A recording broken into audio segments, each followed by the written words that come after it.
Good evening, Casual Conversations family. This is Dr. G, Dr. Oshan Gadsden, and I am happy to be with you on this Sunday evening.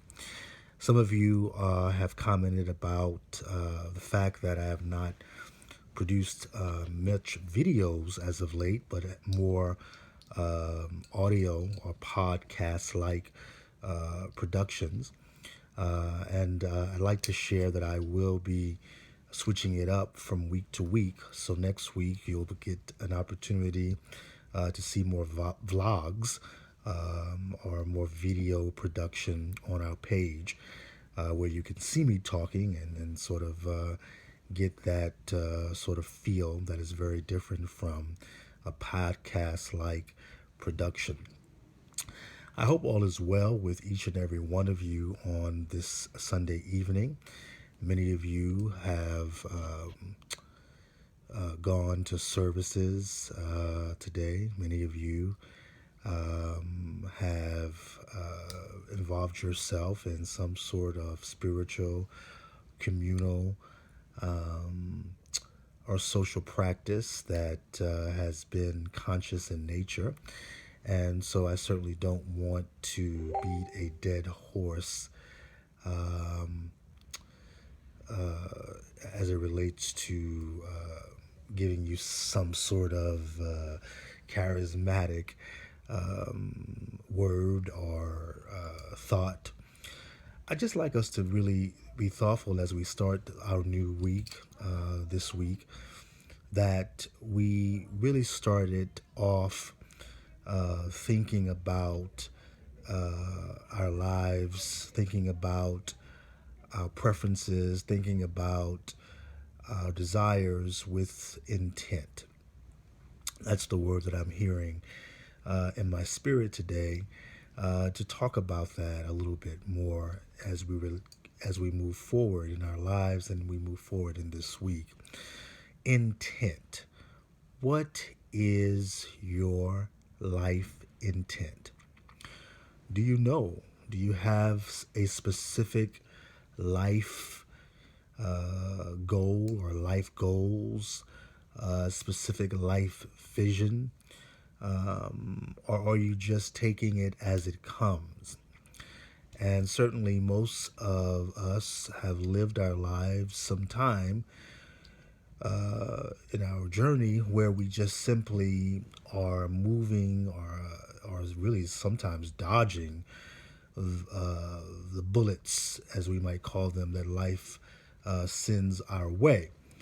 And of course, in fact, as we think about it from a metaphysical perspective, life does not send us any bullets other than the bullets in which we already create mentally. And those bullets then manifest and exhibit themselves in our lived experiences. In other words, the things in which we have accused life of, or even created a fictional character we call Satan, and the things that we accuse him of are simply things that start in our own mind, things that start as a result of our own developmental history that we've internalized, that we have introjected, and that become part of our mental or cognitive and spiritual or identity schema. And we carry those things out, or we live them out in our daily lives and in all of the dimensions of our functioning, or all the levels of our functioning. And so I just want to just be clear for us to be more thoughtful about the way in which we characterize our power, or the way in which we characterize life, because it's out of that characterization, is out of those belief systems and values about life and about the universe and about God and about our power that impact the ability or the capacity within us to either shine or to be thwarted in some tremendous way. So when I talk about intent, and when I think about intent, it is always important for me to have this pre-conversation that we're having, because it's from my perspective that no one can really have strong, positive life intent when they have a distorted and convoluted idea about life in the first place. What do I mean by that? Again, what I mean by that is that it is important for us to really deconstruct how we view life, really deconstruct how we understand life. There are many authors that talk about life as a game, the game of life. And certainly there is some validity into that thinking in the sense that it allows us to understand that there are rules, that we call them universal laws, that there are rules that are a part of life based on these universal laws. And that if people do not properly understand these laws or properly understand these rules, that is what, in some degree, gets us into a lot of trouble. One of the basic laws of nature, and it's not the only law of nature, there are many laws of nature, but one of the laws of nature that I talk a lot about because it is such a powerful law is the law of attraction. And it really has a lot to do with intent because one cannot really develop a positive intent or life intent when he or she does not understand how intent works. And it is really based on the law of attraction. The law of attraction simply says, and it's been written about. There are many ways to think about it. It can be looked at in very different ways dimensionally, as well as in terms of what we are specifically talking about, how it can be applied. But really, succinctly and shortly, when we think about the law of nature, a law of attraction, excuse me, we're talking really about this idea that whatever you think about, whatever you give your intent toward, whatever you expect, that expectation, that intention, that focus builds a vibrational traction and, in fact, manifests itself and mirrors back to you through your life experiences, through your relationships, through the material world.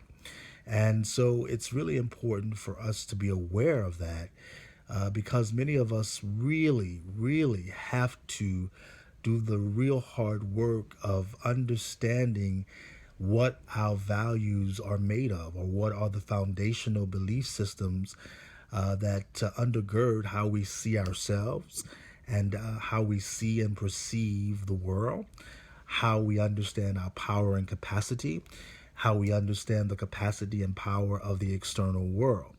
Oftentimes, many of us have a difficult time building positive life intent because we give too much power or credence to the external world. And of course, the external world is a co creator with us or co actor with us. But the power really relies and starts within each and every one of us. That in fact, there is no thing, there is nothing, as that's what the word means, no thing. There is no person, there is no institution, there is no structure, social construction of identity or hierarchy that has the power to decide who you are and has the power to decide the height of your mobility or the capacity of your creativity. We have been told it does. We have been socialized to believe it does. And that has created its own vibrational traction. Some psychologists call it the collective unconsciousness or the collective consciousness of our society around certain topics like race and gender and power, etc., etc. But all of these collective consciousnesses, if we want to say it in that way, are a direct consequence of our beliefs, of our intent, of our expectations.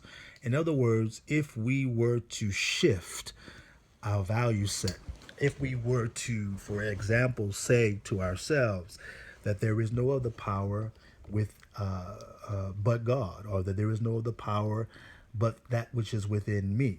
If we begin to expect and to understand that all of these external factors might be co actors, but that they don't have the final say, we might be greatly surprised around the implications or the manifestations of those types of beliefs. What I'm suggesting is that we have been conditioned, and especially people of color have been overly conditioned as it relates to this racialized society in which we live. And we've been overconditioned intergenerationally to believe and to accept that our identity has to be marred by struggle, has to be marred by pain, has to be marred by displeasure. And we look at the evidence, as we might call it, of political evidence or social economic evidence. And while all of these things are real, they are not the ultimate truth. And I wonder if we as a people would begin to shift our attention from narratives of limitations, narratives of lack, narratives of speaking those things or speaking about those things over and over again that we say we don't want. It's a type of rumination. And if we would change the quality of our ruminations and the quality of our narratives, I wonder if in doing that, what types of shifting and changes we would experience on a community and national and global level. What I'm encouraging and suggesting today is that in order to build intent, a positive life intent, we must shed the narratives, we must shed the expectations, we must shed the conditionings of limitations and lack. My sisters and brothers, as I end today, because this is just a sort of a rant, I just want to encourage you to think about all of those things that hold you, all of those belief systems that you've interjected, internalized as it relates to your developmental history, your parents, your grandparents, your preachers, pastors, all the things that you've internalized that are distorted. And I want you to confront it in your own life. And I want you to think deeply about whether or not the value systems that you have internalized, the ways of thinking and being, are they serving you? Are they serving your ultimate good? Are they helping you to understand yourself deeply? Are they helping you to establish positive life intent? And if they are not, it's time for a change. It's time to reinvest in a new way and schema of believing and seeing, one in which can ultimately propel you to be the best authentic you that you were destined to be. Namaste.